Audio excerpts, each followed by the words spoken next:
When a Heart Breaks. This audio story is adapted from an account written 200 years ago by the author, Washington Irving. We admit, it made us a bit heavy-hearted, and there were some tears too. We hope you like our adapted version. You can now listen the stories in background with your screen switched off. Please check the description for details.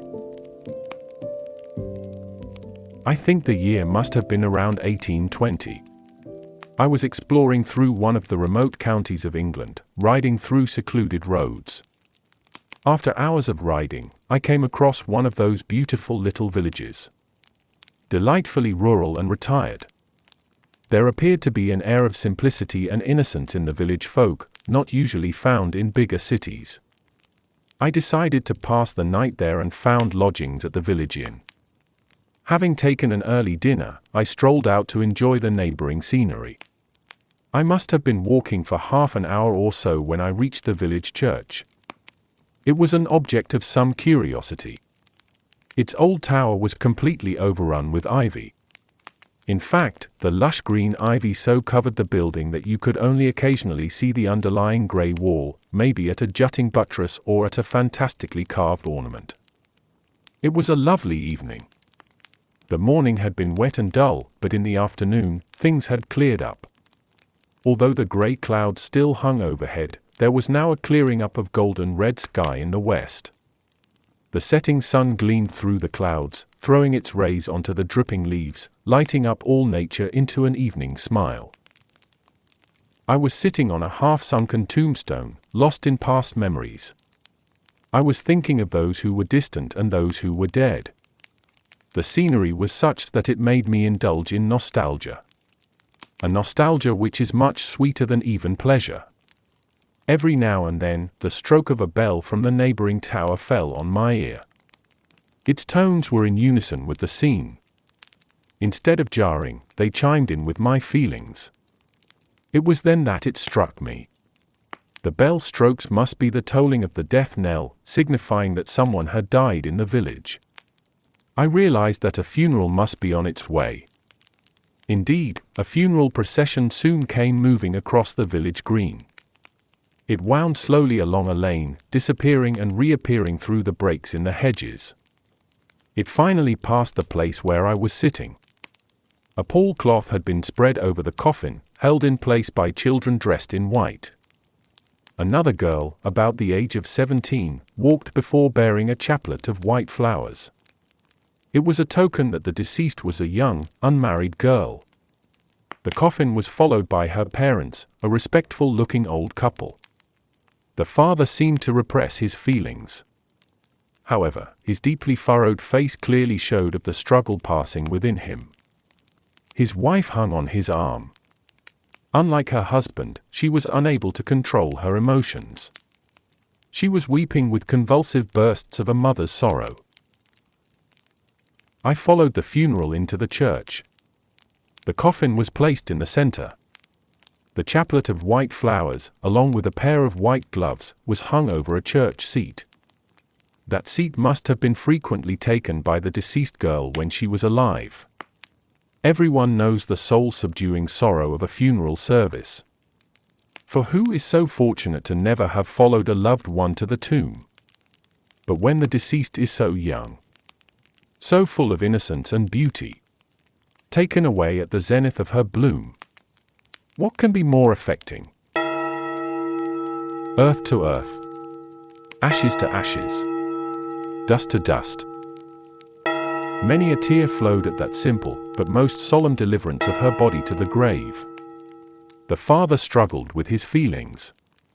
Perhaps he took some comfort that his girl was now at peace, and in the house of our Lord. But the mother only thought of her child as a flower cut down and withered at the height of its bloom. Her suffering was severe. She would not be comforted.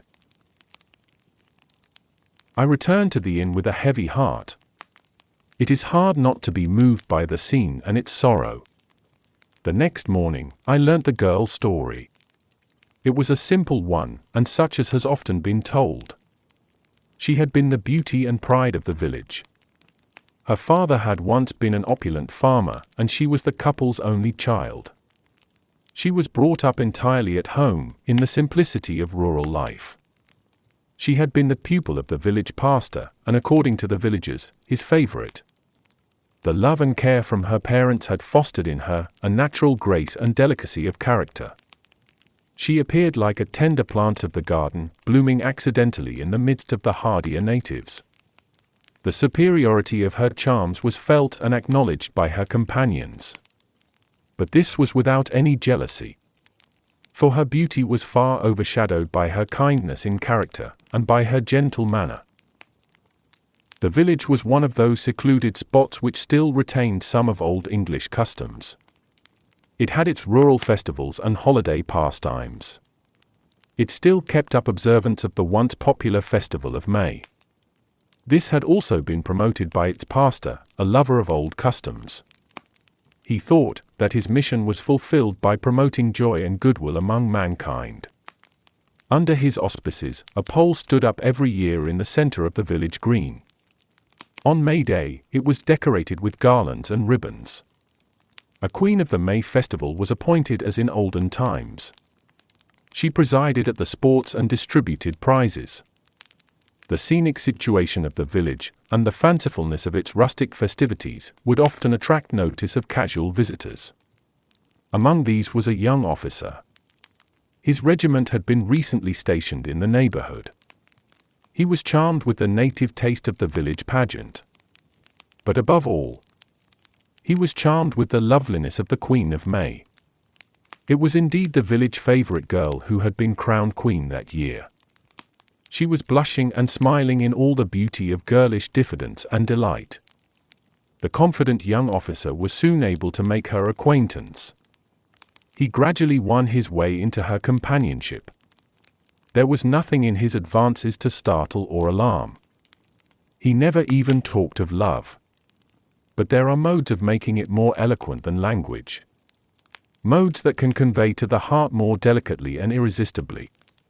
The beam of the eye. The tone of voice. The thousand tendernesses which emanate from every word, every look, every action. All these form the true eloquence of love. They can always be felt and understood, but never described. And so it is of no surprise that they readily won a heart so young, so innocent, so susceptible. As to her, she loved almost unconsciously. She had no inclination to think of what was the growing passion, absorbing her every thought, every feeling. Or what were indeed to be its consequences. When present, his looks and words occupied her whole attention. When he was away, she would be absorbed in the thought of their last meeting. She would wander with him through the green lanes and rural scenes. She would stroll with him by the gentle stream, both speaking of all manner of things. He taught her to see new beauties in nature. He talked in the language of polite and cultured life. And he whispered in her ears of romance and poetry. Perhaps there could not have been a love purer than this innocent girl's. The gallant figure of her youthful admirer, and the splendor of his military attire, might at first have charmed her eye. But it was not just these that had captivated her heart. She looked up to him. She admired the enthusiasm of his mind that was so naturally delicate and poetical. She thought nothing of the worldly distinctions of rank and fortune. It was his intellect, his manners, his demeanor, these elevated him in her eyes. He was just so different from the rustic society she grew up in. She would listen to him with a charmed ear and a look of mute delight. And her face would glow with enthusiasm.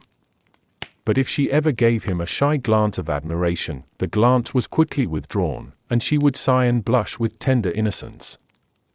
Her lover was equally with tenderness in his heart. Initially, however, he had begun the connection casually.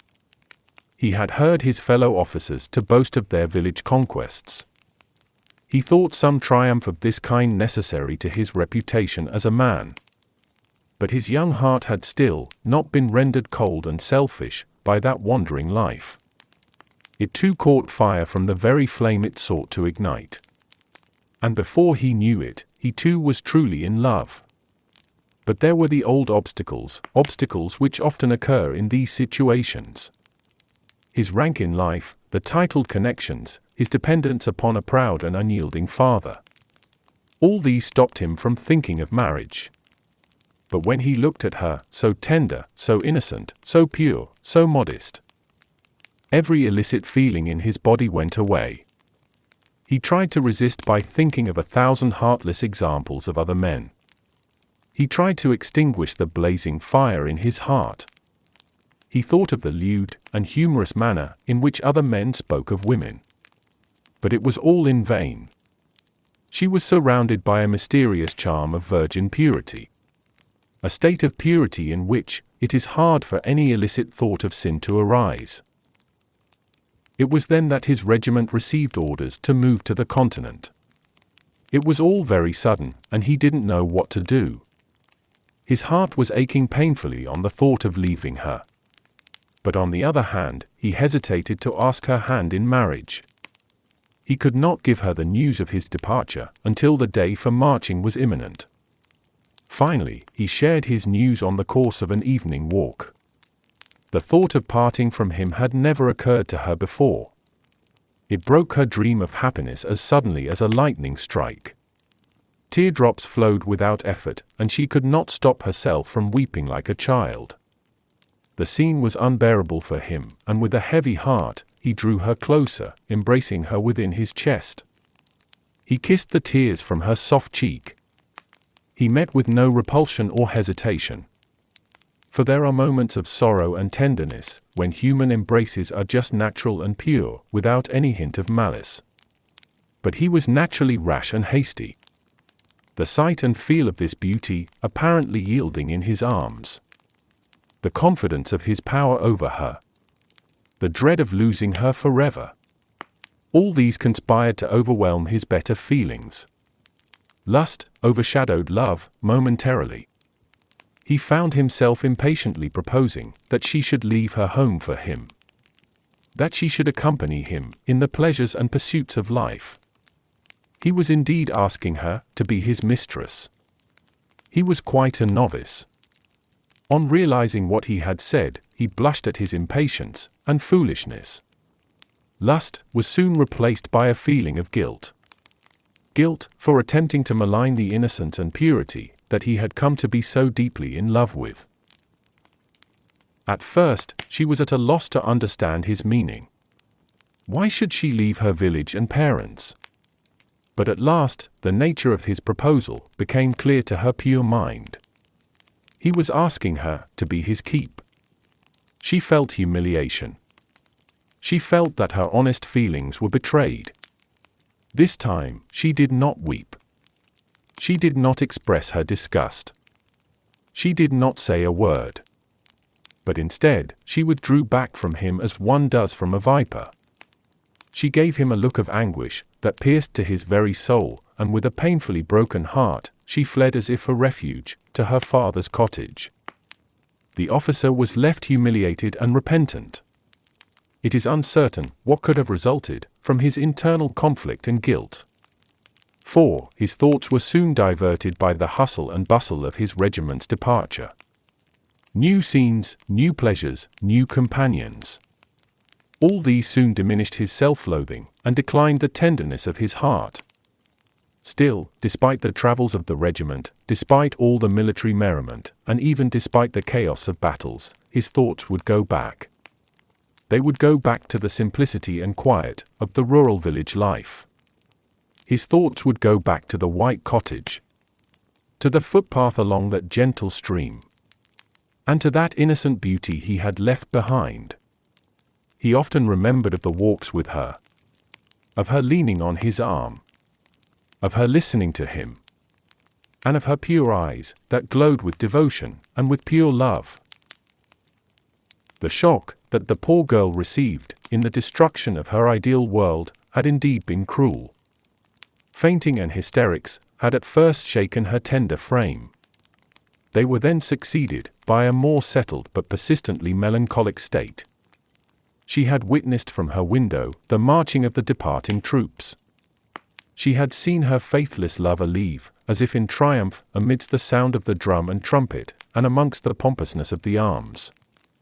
She strained a last aching gaze on him, as the morning sun glittered around his figure. His robe waved away in the breeze as he passed away. Passed away, like bright vision dims out of one's sight. He passed away, leaving her all in deep darkness. It would be dull to dwell on the details of her story afterwards. It, like other tales of love, was one of depression and melancholy. She avoided society. She wandered out alone in walks that she used to frequent with her lover. She wept in silence and loneliness, with a thorny sorrow that tore through her soul. Sometimes she would be seen late in the evening, sitting alone in the porch of the village church. Sometimes, the milkmaids returning from the fields would hear her sing sorrowfully, while she walked alone by the stream. She diverted her attention to prayer and devotion at the church. As people saw her approach, it was clear how thin and wasted she had become. Her figure was surrounded by a deep gloom. Her soul clearly wanting to be at peace. They would make way for her, as if for something spiritual. Seeing her state, they would shake their heads, in sorrowful despair. She felt a conviction that her days were limited. That the grave was waiting for her. But she looked forwards to it, as a place where she could finally rest. The silver cord that had bound her to existence was loosened. There seemed to be no more pleasure under the sun. If ever she felt resentment against her lover, it was soon extinguished. For she found herself to be incapable of angry passions.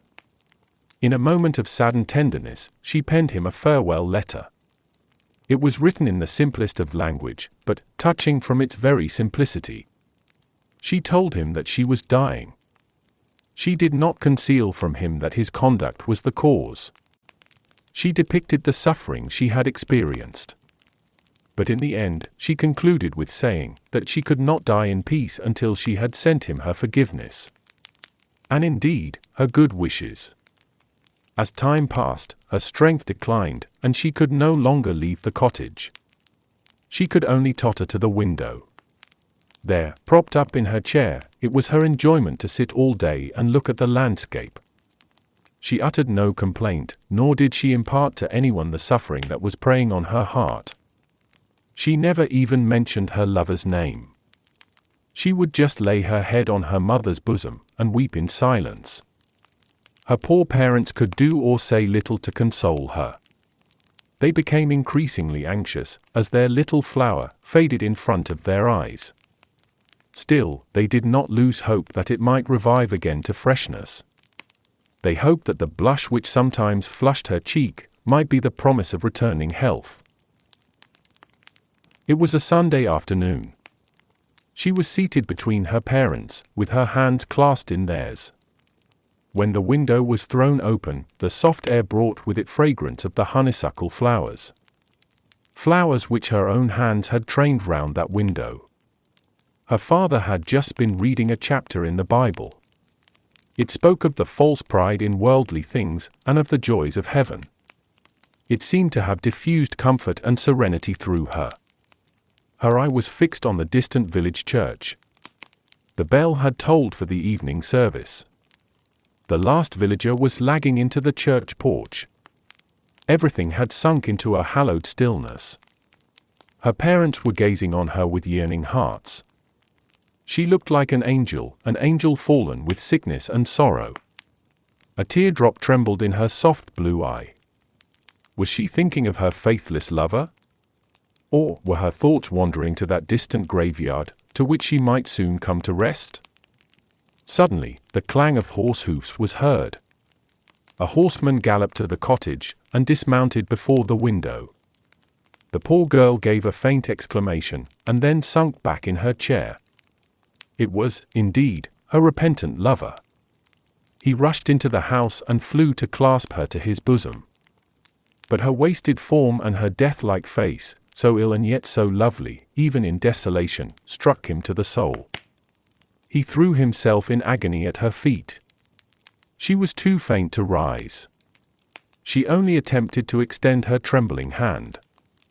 Her lips moved as if she spoke, but no word was uttered. She looked down upon him with a smile, a tenderness. And then she closed her eyes. And this time, forever. Such were the details which I gathered of this village story. They are scanty, and I am conscious have little novelty. In fact, they may appear common and insignificant. A story that has repeated itself from time immemorial. But I have to say that at the time, they affected me rather strongly. I had seen the village green where the lovers had first met. I had been by the gentle stream. And by the country walks where the lovers had walked. I had visited the church that the girl worshipped in. And had seen the seat that she occupied. But most importantly, I had witnessed the funeral ceremony with the mourning parents. I had witnessed the final resting of that beautiful flower of innocence and youth. All this left a deep impression on my heart. I have known of, and indeed experienced many other sorrows, some of even more striking natures. But none other has left a deeper impact on my soul. I have passed again through that village. I visited the church, but this time from a better motive than mere curiosity. It was winter and the evening was cold. The trees were bare, stripped of their foliage. The churchyard looked naked and mournful. The wind rustled coldly through the dry grass. Evergreens had now been planted at the grave of the departed girl. Willow shoots had been bent over it, to keep the turf from injury. The church door was open, and I stepped in. There hung the chaplet of flowers and the gloves, as on the day of the funeral. The flowers had withered. But care seemed to have been taken, that no dust spoils their whiteness. I have seen many monuments. Monuments where art has exhausted its powers, arousing sympathy in the spectator. But I have seen no other monument. No other monument that spoke so touchingly to my heart. More touchingly than that simple delicate memento of departed innocence. We hope you enjoyed listening to this story. There is so much suffering in the world. If you can, please consider donating to a good cause. Please check the link in the description below. Thanks for stopping by.